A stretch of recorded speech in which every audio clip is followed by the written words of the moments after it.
પગાર કેટલો છે તારો? 25,000. 30,000 તો મારી છોકરીની પોકેટ મની છે. આ એટલી 30,000 માંથી 5,000 વાપરે ને 25,000 મને આપે હિત ને મારો પગાર કીધો તમને. ને લગન પછી રહેવાનો ક્યાં વિચાર છે?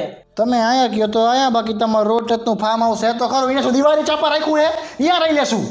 અને તમે આયા કયો તો આયા, તમને બાર ઓળી દઈ દેશું, એમાં તમારે પડ્યું રહેવાનું, રોટલા મળી જાય છે તમને ટાઈમે ટાઈમે, પડ્યું રહેવાનું આખો દી. ને મારી છોકરીને ફરવા કઈ રીતના લઈ જઈશ? તારા ઓલા ભટપટિયામાં? ના ભટભટિયામાં નહીં, આ તમારે ફોર્ચ્યુનર ને એન્ડેવર ને બીજી 7-8 લક્ઝરિયસ ગાડી હે તો ખરી, એને શું દિવાળી ચાપા રાખી હે, બાફાની હે અહીંયા, એમાં ફેરવીશ ને.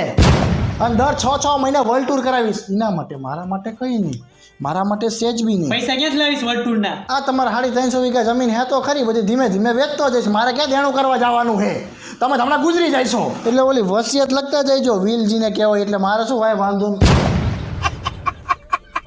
હે દોહા